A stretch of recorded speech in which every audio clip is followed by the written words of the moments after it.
اب اسی پر ایک مسئلہ اور بتا دوں، بچے کے کان میں اذان دینے والا مسئلہ، یہ بھی بہت پوچھا جاتا ہے۔ بچے کے کان میں اذان دینے کے بارے میں کوئی صحیح حدیث تو نہیں ہے، جو حدیث ہے وہ ضعیف ہے، کوئی صحیح حدیث نہیں ہے۔ لیکن اگر کوئی بچے کے کان میں اذان دیتا ہے اور یہ سوچ کر کے دیتا ہے کہ مسلمان کے گھر میں بچہ پیدا ہوا ہے، اور پہلی آواز ہم یہ چاہتے ہیں کہ بچے کے کان میں اللہ کی توحید کی پڑے، اس کے رسول کی رسالت کی پڑے، اور اس انٹینشن کے ساتھ، اس نیت کے ساتھ اگر بچے کے کان میں کوئی اذان دیتا ہے تو کوئی حرج کی بات نہیں ہے، دے سکتا ہے، دینا چاہیے۔ لیکن صرف ایک کان میں اذان دے دو کافی ہے، ایک کان میں اذان دینا اور دوسرے کان میں اقامت دینا یہ غلط ہے، یہ کسی صحیح حدیث سے ثابت نہیں ہے۔ اور بہت سارے لوگ یہ سمجھتے ہیں کہ بچے کے کان میں اذان دینا ضروری ہے، اور یہاں تک بہت سارے لوگ سمجھتے ہیں کہ مرنے کے ٹائم جو جنازے کی نماز پڑھی جاتی ہے، اس جنازے کی نماز کا تعلق بچے کے کان کی اذان کے ساتھ ہے، تو یہ غلط بات ہے، اس کا کوئی پروف نہیں ہے، کوئی ثبوت نہیں ہے۔ جنازے کی نماز کا مسئلہ الگ ہے اور بچے کے کان میں اذان کا مسئلہ الگ ہے۔ اب یہ بیچ میں ایک سوال آ گیا ہے، عقیقہ کتنے دنوں سے کتنے دنوں تک میں دے سکتے ہیں؟ پہلی بات تو یہ کہ عقیقہ دیا نہیں جاتا، عقیقہ کیا جاتا ہے۔ ہمارے ہاں اردو میں بولتے ہیں عقیقہ کرنا، اور آپ کے ہاں عقیقہ دینا بولتے ہیں، تو دینا نہیں ہوتا، عقیقہ کیا جاتا ہے۔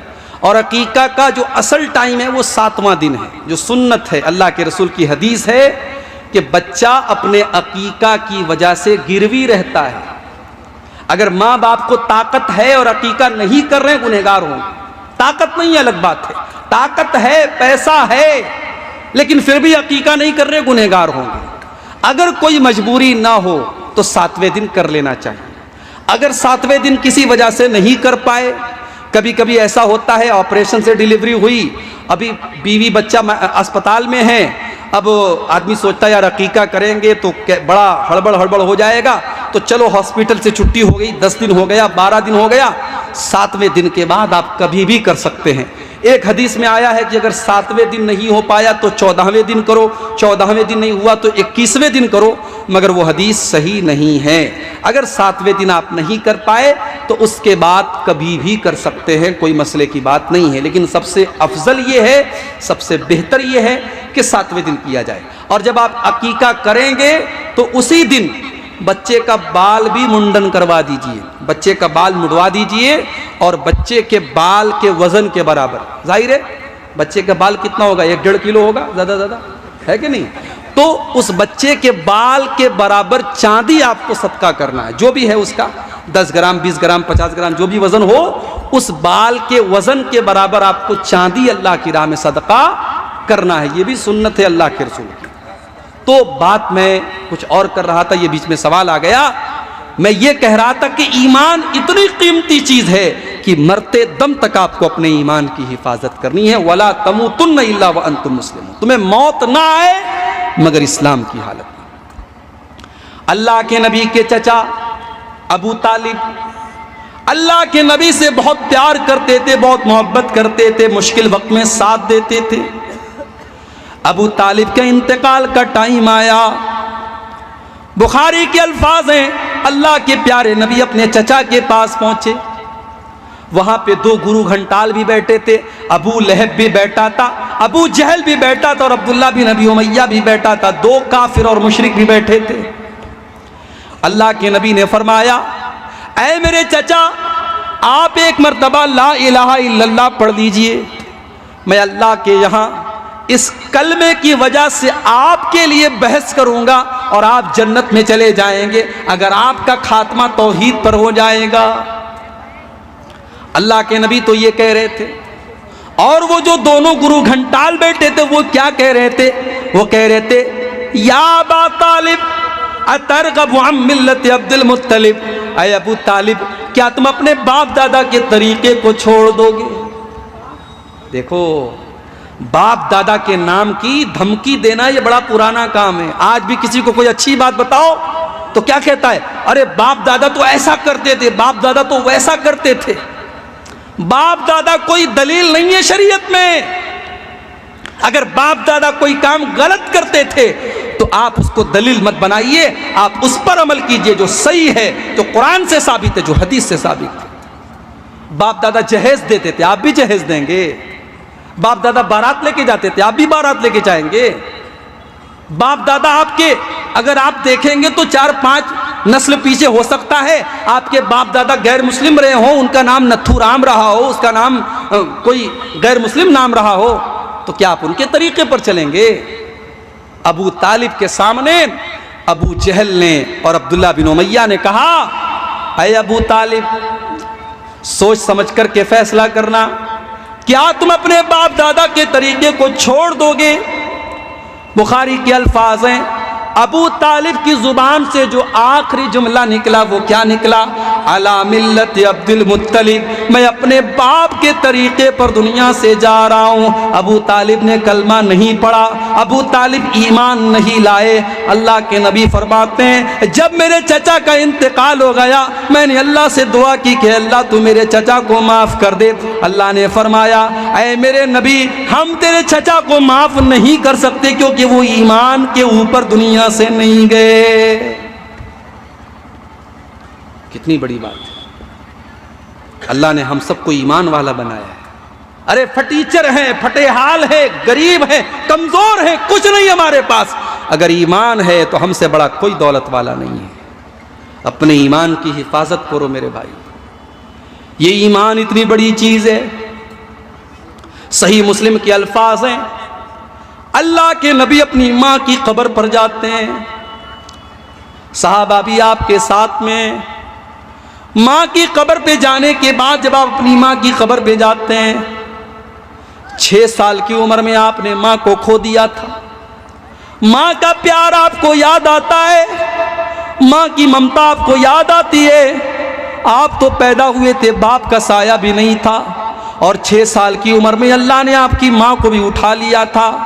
آپ تو یتیم تھے، اور یتیم کا درد آپ سے بہتر کون سمجھ سکتا تھا؟ آپ اپنی ماں کی قبر پہ جب گئے، ماں کو یاد کیا، بچپن کا زمانہ یاد آیا، ماں کی ممتا یاد آئی، ماں کا پیار یاد آیا، آپ کا دل بھر آیا، آپ کی آنکھوں سے آنسو بہنے لگے، آپ رونے لگے، اور آپ کے صحابہ بھی آپ کو روتا ہوا دیکھ کر کے رونے لگے۔ پھر آپ نے روتے روتے اپنے صحابہ سے فرمایا، اے میرے صحابہ، میں نے اپنے اللہ سے اجازت مانگی تھی کہ میں اپنی ماں کے لیے مغفرت کی دعا کرنا چاہتا ہوں، اللہ نے مجھے اپنی ماں کے لیے مغفرت کی دعا کرنے کی اجازت نہیں دی۔ سوچ لو، اگر ہماری ماں مسلمان ہے اور ہمارا باپ مسلمان ہے اور ہماری ماں دنیا سے اسلام کی حالت میں جاتی ہے، تو کم سے کم ہم جب دعا کے لیے ہاتھ اٹھاتے ہیں تو کم سے کم ہم یہ دعا تو کر سکتے ہیں، رب ارحمہما کما ربیانی صغیرا، پروردگارا تو میرے ماں باپ پر رحم فرما جس طرح بچپن میں انہوں نے مجھے پالا ہے۔ بڑی قربانیاں دیتے ہیں میرے بھائیوں ماں باپ، بڑی قربانیاں دیتے ہیں، بڑی تکلیفیں اٹھاتے ہیں۔ ان تکلیفوں کو جب آپ باپ بنیں گے، جب آپ ماں بنیں گی، تب آپ کو احساس ہوگا۔ اس لیے ماں باپ کا دل مت دکھانا، اپنا نقصان کر لو، اپنا گھاٹا سہ لو، مگر ماں باپ کا دل مت دکھاؤ۔ تم نے دنیا میں ماں باپ کی آنکھوں میں اگر آنسو لائے، تم نے ماں باپ کو اگر رلایا، اللہ کے پیارے نبی فرماتے ہیں، اثنان یعجلہم اللہ فی الدنیا، 2 گناہ ایسے ہیں جن کی سزا اللہ تعالیٰ دنیا ہی کے اندر دے دیتا ہے۔ البغی، کسی کے اوپر ظلم اور اتیاچار کرنا، وہ عقوق الوالدین، اور والدین کو ستانا، والدین سے رشتہ توڑنا، والدین کا دل دکھانا۔ کبھی بھی ماں باپ کا دل مت دکھانا۔ تو اللہ کے نبی اپنی ماں کے لیے مغفرت کی دعا نہیں کر سکتے، کیوں؟ کیونکہ ماں کے پاس ایمان نہیں تھا۔ میرے بھائیوں، اگر ہماری ماں ایمان والی ہے، ہمارا باپ ایمان والا ہے، کم سے کم اللہ نے ہم کو خوش نصیب بنایا کہ ہم اپنی ماں باپ کے لیے دعا کر سکتے ہیں۔ تو اللہ نے فرمایا الا الذین آمنوا وعملوا الصالحات، ایمان والے بن جاؤ اور نیک عمل کرنے والے بن جاؤ۔ نیک عمل کس کو کہتے ہیں؟ چٹھی آ چکی ہے، وقت ختم ہو چکا ہے، آخری کے منٹ آپ کے سامنے ہیں۔ نیک عمل کس کو کہتے ہیں؟ نیک عمل اس کو کہتے ہیں جس کے اندر دو کنڈیشن پائی جائے. ایک کنڈیشن کہ آپ کا عمل صرف اللہ کے لیے ہو. اگر آپ نماز پڑھتے ہیں اس لیے کہ محلے والے آپ کو نمازی کہیں تو معاف کیجئے، یہ نیک عمل نہیں ہے. نماز آپ پڑھیں اللہ کے لیے، روزہ رکھیں اللہ کے لیے، حج کریں اللہ کے لیے. تو نیک عمل کی پہلی کنڈیشن وہ خالص اللہ کے لیے ہو. اور نیک عمل کی دوسری کنڈیشن یہ ہے کہ وہ سنت کے مطابق ہو. اگر سنت کے مطابق نہیں ہے تو دیکھنے میں جتنا بھی اچھا لگ رہا ہو وہ نیک عمل نہیں ہے. تو ایمان والے بن جاؤ، نیک عمل کرنے والے بن جاؤ.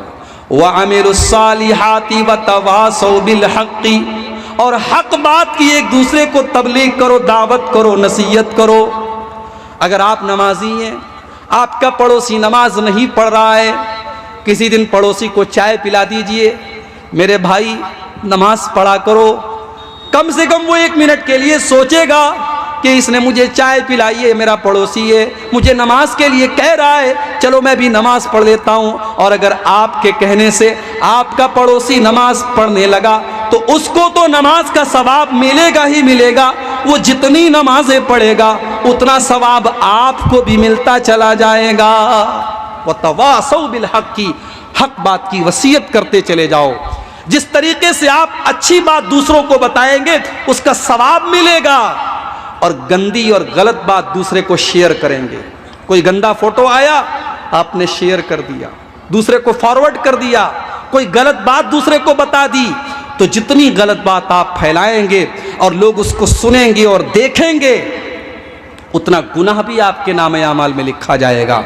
وَتَوَاصَوْا بِالصَّبْرِ، اور اگر آپ گھاٹے سے بچنا چاہتے ہیں، نقصان سے بچنا چاہتے ہیں، تو چوتھی چیز یہ ہے کہ آپ جب اسلام کے اوپر عمل کریں گے، شریعت کے اوپر عمل کریں گے تو قدم قدم پر مصیبتیں آئیں گی، تکلیفیں آئیں گی، پریشانیاں آئیں گی. وہاں پر آپ کو صبر کرنا پڑے گا. صبر کا دامن تھامے رکھیے. یہ 4 چیزیں اگر آپ اپنے اندر پیدا کر لیں، اللہ فرما رہا ہے کہ سارے انسان گھاٹے میں ہیں مگر یہ 4 چیزیں جس کے اندر پائی جائیں وہ گھاٹے میں نہیں ہیں. اللہ سے اس کمائی کا حساب بھی اللہ کے آپ کو دینا پڑے گا. وَعَنْ مَالِهِ مِنْ أَيْنَ اكْتَسَبَهُ، مال آپ نے کہاں سے کمایا. اور چوتھا سوال وَفِي مَا أَنفَقَهُ، مال آپ نے کہاں خرچ کیا. اور 5واں سوال ہوگا وَمَاذَا عَمِلَ فِي مَا عَلِمَ، میرے بندے تو نے جو معلومات حاصل کی، تو نے جو علم حاصل کیا. جلسہ چل رہا تھا، بڑے بڑے علماء تقریر کرنے آئے تھے، رات کو 3 بجے تک تو نے تقریریں سنی تھی. تو نے اس تقریر کے اوپر کتنا عمل کیا تھا؟ تو نے جو علم حاصل کیا اس علم کے اوپر تو نے عمل کتنا کیا؟ اس کا بھی تجھ کو حساب اللہ کیا دینا پڑے گا. اسی لیے ہمارے بہت سارے بھائی کہتے ہیں صاحب ہم جلسے میں نہیں جائیں گے، ہم دین کا علم سیکھیں گے ہی نہیں، جتنا سیکھیں گے اتنا حساب دینا پڑے گا. میرے بھائیوں یہ دوسری گمراہی ہے. علم دین سیکھنا فرض ہے آپ کے اوپر. اللہ کے آپ یہ کہہ کر کے نہیں بچ سکتے کہ ہم تو سیمانچل میں پیدا ہوئے تھے، کٹیہار میں پیدا ہوئے تھے، ہمارے علاقے میں بڑے چھوٹے چھوٹے مدرسے تھے، بہت بڑا ادارہ نہیں تھا، ہم زیادہ تعلیم حاصل نہیں کر پائے.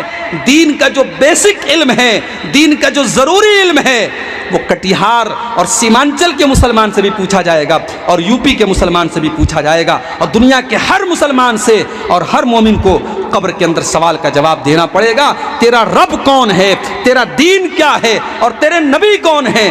ان 3 سوالوں کا جواب ہم سب کو دینا ہے میرے پیارے صاحب. اب آ جائیے سورہ عصر کی طرف. والعصر ان الانسان لفی خسر، قسم ہے زمانے کی بے شک سارے کے سارے انسان گھاٹے میں. الا الذین آمنوا وعملوا الصالحات وتواصوا بالحق وتواصوا بالصبر. 4 چیزیں اپنے اندر پیدا کر لو، تم گھاٹے میں نہیں رہو گے، تم لاس میں نہیں رہو گے، تم پروفٹ میں رہو گے، تم فائدے میں رہو گے. 4 چیزیں بس اپنے اندر پیدا کر لو. الا الذین آمنوا، تم ایمان والے بن جاؤ. ایمان والا کس کو کہتے ہیں؟ ایمان والا اس کو کہتے ہیں جو مرتے مر جائے مگر شرک نہ کرے، جو اپنے ماتے کو غیر اللہ کے در پر نہ جھکائے، جو رب کہے تو اللہ کو کہے، جو مشکل کشا کہے تو اللہ کو کہے، جو دستگیر کہے تو اللہ کو کہے، جو غریب نواز کہے تو اللہ کو کہے، جو غوث اعظم کہے تو اللہ کو کہے، جو قربانی کرے تو اللہ کے نام کی کرے، جو قسم کھائے تو اللہ کے نام کی کھائے، جو بھروسہ کرے تو اللہ کی ذات پر کرے، جو ڈرے تو اللہ کی ذات سے ڈرے۔ ایمان اس کو کہتے ہیں۔ آج کل کا ایمان تو دیوالی کی مٹھائی میں بک جاتا ہے۔ دیوالی کا تہوار ہے، مسلمان کی دکان مارکیٹ میں ہے، بڑا سا بینر لگا لیا، تمام بھائیوں کو دیپاولی مبارک ہو، ماں لکشمی آپ کے اوپر اپنی کرپا کرے۔ ارے تیری ماں لکشمی کب سے ہو گئی رے؟ مسلمان اس قدر گر گیا، بھائی چارہ اور سدبھاؤ کے نام پر تو نے اپنے دین اور اپنے ایمان کو سے کمپرومائز کر لیا۔ اب یہ مسئلہ ایک الگ ہے کہ دیوالی کی مٹھائی کوئی غیر مسلم بھائی آپ کو دیتا ہے تو کھا سکتے ہیں کہ نہیں کھا سکتے ہیں۔ کچھ علماء کا کہنا ہے کہ کھا سکتے ہیں، کچھ علماء کا کہنا ہے کہ اگر اس دیوالی کی مٹھائی پر پوجا پاٹ نہیں ہوئی ہے آپ کھا سکتے ہیں، کیونکہ ایسی روایتیں ملتی ہیں کہ صحابہ نے مجوسیوں کے تہوار پر جو میٹھا آتا تھا اس کو کھایا ہے۔ لیکن علماء کی دوسری جماعت اور زیادہ تر علماء کا یہی کہنا ہے کہ وہ روایتیں ضعیف ہیں۔ اور دوسری بات یہ کہ دیپاولی تہوار کیوں منایا جاتا ہے بھائی؟ ہمارے ہندو بھائیوں کے یہاں یہ عقیدہ ہے کہ اسی دن شری رام چندر جی اپنا ونواس پورا کر کے ایودھیا آئے تھے اور اس کی خوشی میں پورے ایودھیا کو سجایا گیا تھا اور اس موقع پر پوجا ہوئی تھی، اسی پوجا کی یادگار میں دیپاولی منائی جاتی ہے۔ تو گویا کہ اللہ کے ساتھ شرک ہوا اور شرک کی خوشی وہ منا رہے ہیں، اور ہم جب یہ کہہ رہے ہیں کہ صاحب آپ کو یہ تہوار مبارک ہو تو گویا ہم دوسرے الفاظ میں یہ کہہ رہے ہیں کہ آپ اللہ کے ساتھ شرک کر رہے ہیں، یہ شرک آپ کو مبارک ہو۔ ہمارے باپ کو کوئی برا بھلا کہے اور آ کر کے ہم کو شادی میں انوائٹ کرے تو ہم کہیں گے تو میرے باپ کو برا بھلا کہتا اور ہم تیری شادی میں جائیں گے؟ نہیں جائیں گے ہم تیری شادی میں۔ اور کوئی ہمارے رب کے ساتھ شرک کرے، ارے ہمیں تو ہمدردی ہونی چاہیے اس کے ساتھ، اس کو سمجھانے کی کوشش کرنی چاہیے۔ ہم بیٹھ کر کے اس کے ساتھ مٹھائی کھائیں گے تو اس کو کیسے اس سے روکیں گے میرے بھائی؟ اس لیے علماء کی اکثریت کہتی ہے کہ دیوالی کے موقع پر آپ مٹھائی کھانے سے پرہیز کریں، اور یہ مبارکباد دینا اور اس طریقے کے بورڈ لکھنا کہ ماں لکشمی آپ کے اوپر کرپا کرے، میرے بھائیوں یہ تو انسان کو شرک اور کفر تک لے کے جانے والی چیز ہے۔ اور قرآن کی وہ سورت آپ یاد کیجئے، اللہ کے نبی کے پاس مکہ کے کچھ مشرکین آئے، اے محمد چلو ہم ایک سودا کر لیتے ہیں، ایک کمپرومائز کر لیتے ہیں، تم ایک دن ہمارے 360 بتوں کی عبادت کر لو، ہم ایک دن تمہارے اللہ کی عبادت کر لیتے ہیں، تم ایک دن ہمارے معبودوں کی عبادت کرو، ایک دن ہم تمہارے اللہ کو مان لیتے ہیں۔ اللہ کے نبی نے کیا جواب دیا؟ آپ نے جواب دیا قُلْ يَا أَيُّهَا الْكَافِرُونَ لَا أَعْبُدُ مَا تَعْبُدُونَ وَلَا أَنْتُمْ عَابِدُونَ مَا أَعْبُدُ وَلَا أَنَا عَابِدٌ مَا عَبَدتُّمْ وَلَا أَنْتُمْ عَابِدُونَ مَا أَعْبُدُ لَكُمْ دِينُكُمْ وَلِيَ دِينِ۔ اے نبی آپ کہہ دیجئے، اے کافرو، اے اللہ کو نہ ماننے والو، جس کی تم عبادت کرتے ہو اس کی میں نہیں کر سکتا، اور جس کی میں کرتا ہوں اس کی تم نہیں کر سکتے، نہ تو تم جس کی تم پوجا کرتے ہو نہ تو میں اس کی عبادت کر سکتا ہوں، اور نہ جس کی میں عبادت کرتا ہوں نہ تم اس کی عبادت کر سکتے ہو۔ لکم دینکم ولی دین، تم اپنے دین پر چلو، ہم اپنے دین پر چلیں گے، ہمارے تمہارے بیچ میں اس پر کوئی سمجھوتا نہیں ہو سکتا۔ ایمان اس کو کہتے ہیں میرے بھائی، ایمان سے کوئی کمپرومائز نہیں کرنا ہے۔ ایک مسلمان بیچارہ غریب ہے، مزدوری کر کے کھاتا ہے، اس کے پاس اچھا مکان بھی نہیں ہے، اس کے پاس دھن دولت بھی نہیں ہے، لیکن اللہ کی قسم کل قیامت کے دن وہ اس ارب پتی سے بہتر ہوگا جو توحید کے بغیر دنیا سے گیا ہے، جو ایمان کے بغیر دنیا سے گیا ہے۔ اللہ نے فرمایا ان الذین کفروا وماتوا وهم کفار فلن يقبل من احدهم ملء الارض ذهبا۔ وہ لوگوں جو بغیر توحید کے دنیا سے چلے گئے، جو کفر کی حالت میں دنیا سے چلے گئے، وہ زمین بھر کے سونا بھی اللہ کی بارگاہ میں لے کے آئیں گے تو زمین بھر کے سونا بھی قبول نہیں کیا جائے گا، کیونکہ تیرے پاس ایمان کی دولت نہیں ہے، توحید کی دولت نہیں ہے۔ الا الذین آمنوا، وہ لوگ بچ جائیں گے جو ایمان والے ہیں۔ اور یہ ایمان کی دولت اتنی بڑی دولت ہے کہ مرتے دم تک اس دولت کو سنبھال کے رکھنا ہے۔ فلا تموتن الا وانتم مسلمون، تمہیں موت نہ آئے مگر اسلام کی حالت میں۔ ساری زندگی انسان اگر توحید پر ہے اور مرنے کے ٹائم اگر اس کا خاتمہ شرک پر ہو گیا یا کفر پر ہو گیا تو اس کا بیڑا غرق ہو جائے گا، وہ برباد ہو جائے گا۔ میرے بھائیوں، اس لیے اللہ نے کہا وَلَا تَمُوتُنَّ إِلَّا وَأَنْتُمْ مُسْلِمُونَ، تمہیں موت نہ آئے مگر اسلام کی حالت میں، تمہیں مرتے دم تک اپنی توحید کی حفاظت کر۔ سے دعا ہے یہ چاروں چیزیں ہم سب کو اپنے اندر پیدا کرنے کی توفیق عطا فرمائے۔ رب العالمین ہم سب کو گناہوں سے بچنے کی توفیق دے، ہم سب کو نیک عمل کرنے کی توفیق دے، جب تک دنیا میں زندہ رکھے اسلام پر زندہ رکھے اور ہم سب کا خاتمہ ایمان پر ہو۔ آمین۔ وآخر دعوانا ان الحمد للہ رب العالمین، والسلام علیکم ورحمۃ اللہ۔